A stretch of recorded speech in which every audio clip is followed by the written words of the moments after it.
Hi everyone, Christina here. Welcome to another mail call video. This is the September 2015 mail call video, and that means that I'm going to be showing you cards that were sent to me during the month of September, and most of them also were the assigned theme, which was Halloween cards. So it was really interesting opening up all these cards because there were quite a few that were from other countries where they don't celebrate Halloween. But they do see all the fun Halloween cards that those of us who are in other countries that celebrate Halloween that we do, and they were really excited to make a Halloween card because they never really get the opportunity to make one to use in their personal lives with their family and friends. So a lot of them expressed in letters, which I love reading. I love reading your letters and notes that you include with your cards. A lot of them expressed that they loved making Halloween cards because they never have had the chance to do it. So I thought that was really interesting. And then also I wanted to mention an idea that I came up with before we get into the cards.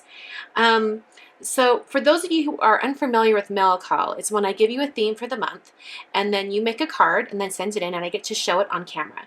So it's kind of fun because you can just send in some cards and show me what you've been working on.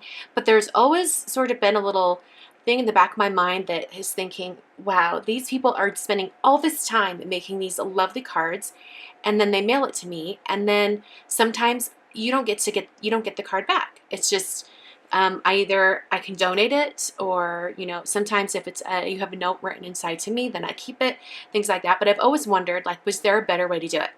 Well, Andrea, she sent a card this last month. She actually she was donating the card to another charitable cause, and so she included an addressed stamped envelope to have me send her card on as soon as I had filmed it or I shown it on video.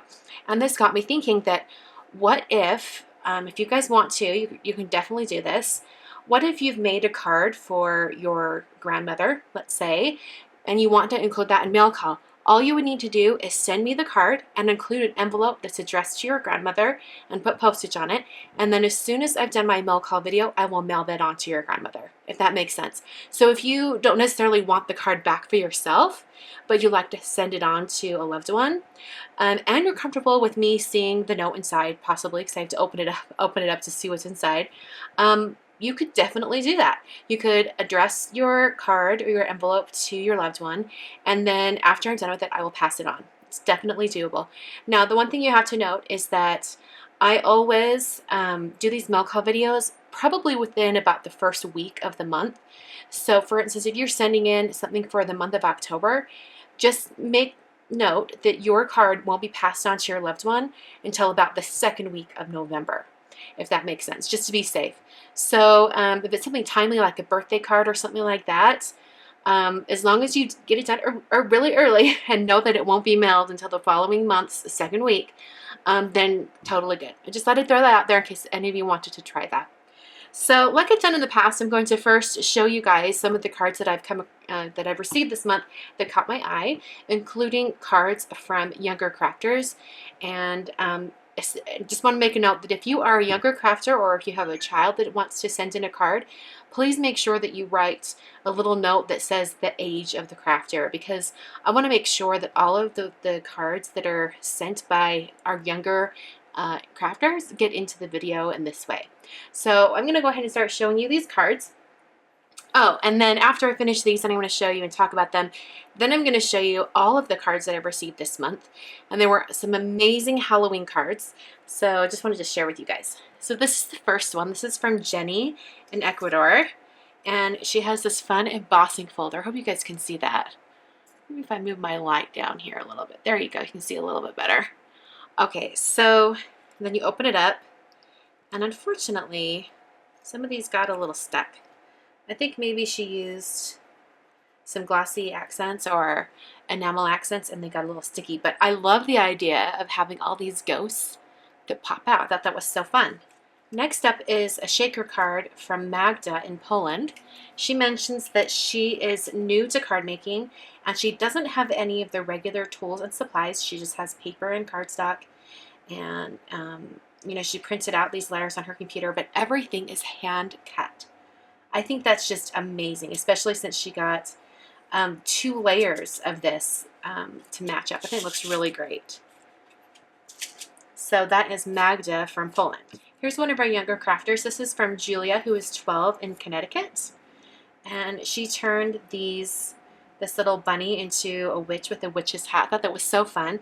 I love how she got creative and made these into like a little Franken dog and a little witch. She took non-Halloween stamps and turned them into Halloween images, which I think is kind of brilliant. I love how she turned this balloon into a cat. I thought it was so cute. Here is a card from Amber, who is 17. She lives in the Netherlands. And I thought this was just a fun scene. I love that she made the background this dark red color. I think normally most people would go for a dark blue or something, but this dark red with like an orange moon gives a very ominous feeling. So I think that's just really, really cool. These next two cards are from Samantha, who is 15, and she's living in Italy right now. I think she's on a U.S. base at the moment. I'm not entirely sure, but I just loved her fun watercoloring. I love the really soft colors going on the paper here. So super fun watercolor Halloween cards. It's a soft Halloween card, which I think is interesting. You don't see that often, but it's a really soft color, and I think it's great. This next card is from Jana in Ohio, and she made a spinner card, which I think is so super fun. Look at all that fun coloring. I'm going to spin it so we can get it all ready. Okay, so the fun thing about these spinner cards is you can kind of prime the spin, get it all spinning, and then close the card. And then when the recipient goes to open the card, you go like this, and it spins. So cute. And I love that she did the stripes on the inside with peekaboo to you. I think that was so, so cute. I love this Art Impressions image. So that's Jana in Ohio. This card, which unfortunately got a little bit mangled in the mail, is from Nahitha, who is 10 in Canada. I think she made one of these kind of spinning cards. So it switches from side to side. So fun. And then sending you monster hugs. This card is from Haley, who is 13 in Minnesota. And she created a fun, spooky card. Looks like she did some ink splotching. And then I'm not sure if she drew the ghost or if it's a stamp, but I think it's super cute. All right, I've got a mother and daughter team here. Here's the daughter, her name is Luna, and she's 8, and she's from France. And she made a fun Happy Halloween postcard. So fun.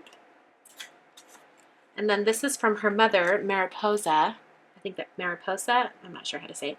She sends a card every single month. She's very consistent with her cards.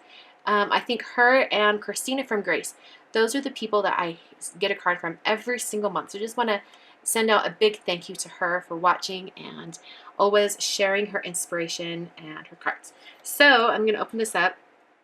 She created a fun spider's web out of some string, and then you open it up and it says Happy Halloween, and this is made of felt. Isn't that fun? And it's on a little spring, so it can kind of move a little bit. So fun. Okay, this is a team of sisters, I believe. Lucinda and Francesca. They are 12 and they live in Australia. So I believe this was the stripe thing from last month, but I did want to show you their cards. I love how this, she created her own pattern. I love this balloon, like all the washi tape in the shape. Okay, this is from Jennifer in Germany, and she had a question about circle cutting. She mentioned that she doesn't have any traditional supplies or tools, so she wasn't able to cut out a circle perfectly. So she was wondering what are some other options besides circle dies. So I wanted to quickly answer this question. I would really recommend, instead of circle dies, look for a circle cutter, because generally circle cutters will cut multiple sizes of circles, and they're probably about the cost of one set of circle dies, but then you don't have to buy the die cutting machine. So look for a circle cutter. I'm not sure if it's still being sold, but I really like the Martha Stewart Crafts circle cutter. If you look back on some of my older videos, maybe 2012 or earlier, I was using a circle cutter. I didn't really get into dies until later. So if you are looking for just some fun ways to get circles, try the Martha Stewart Crafts circle cutter. There might also be one by EK Success. So this is her fun card. I love how she made the monsters look like they're peeking out from that circle. So cute. Okay, this is from Paulina, who is 12 in Massachusetts. And she sent this card to me and wrote a little note inside. I thought it was super cute. So I wanted to show you. Inside, she put a little envelope, and I've already opened it up. And it looks like she made these cute little earrings for me. Adorable. They're so cute. You guys see that? It's adorable. Thank you, Paulina. This next card is from Lindsay in Idaho. And I love this image. I think it's from Paper Smooches, I think. But even more than that, which I think is so fast, it's colored great. But she did this background, and I think she did it with clear translucent embossing paste. And she colored the embossing paste with Distress ink, I'm guessing, because this sort of looks like a Seedless Preserves color. I'm not really sure, but I really love that she created kind of like this circle background. So it's like she masked off a circle like going off the side of the card and then used stencil with embossing paste. Such a fun way to create a good texture. And this is from Mike, also in Idaho. I think this is a father-daughter team, maybe? I'm trying to remember because I know they've sent cards in the past. So I love all this coloring. I'm not sure if the image is like this where it's all grouped together. I suspect it is, but if not, he's done some amazing masking. But I really love all the coloring. I think he did that with, looks like maybe Copics or colored pencils maybe. It looks great. This card is from Christina and Grace. She mentioned that she's never created a Halloween card before, and I think she did the most beautiful job. I love that she sort of did a reverse on a regular image. She has the pumpkins be black, and then the background be the color of pumpkin, kind of with some red and orange. And I love that it's kind of got this splatter effect. It reminds me of blood for some reason, and it makes me think of like kind of like those ghoulish Halloween type images. So it's a fun image, but it's got a little bit of that spookiness to it. She's also done that kind of embossed edge thing that I love to do, where she's pressed the edge of the watercolor paper into some Versamark and then added gold embossing on top. It's just beautiful. This card is from Ben, who is 17 in South Carolina. He mentioned that he wanted to do some watercoloring, and I think it turned out great. Looks like a very spooky image, but also fun with this hat on the owl. This tag is from Ingrid from the Netherlands, and I thought it was so cute. Watch this. It says trick or cheese. Just thought it was so cute. I believe Ingrid is our illustrator friend who loves to draw her own images, so I suspect that she drew this mouse dressed up like cheese. I think it's so cute. Such a creative way to make a play on that trick-or-treat message or greeting that we always use. And this last one is from Lynn in Oregon, and I love this really spooky scene that she's created with the cat with the arched back, and then I love that the pattern paper sort of mimics a nighttime sky. And I also love that she's taken, I'm not sure what she did, maybe colored pencil or something, but she's gone over the windows and given them just a little bit of color so it looks like there's a little bit of a glow inside. So there's a lot of attention to detail. I just really love it. There's the moon up here, and it's very spooky. I love that. I wanted to mention one more question. Bettina in France asked about Indian ink pens. I think it's some sort of watercolor pen. I'm not entirely sure, or maybe it's permanent markers. I just wanted to let her know that I'm unfamiliar with those, but I will definitely look into it and see if it's something that I'm interested in. So thank you for passing along that info and asking that question. Okay, so now I'm going to show you all the rest of the cards that I received in September. There are some amazing cards. I can't wait for you guys to see them. And I will catch up with you at the end of the video.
thank you so much for watching today's video. I love sharing these mail call cards with you. If you'd like to participate in a future mail call, please check out the information down below.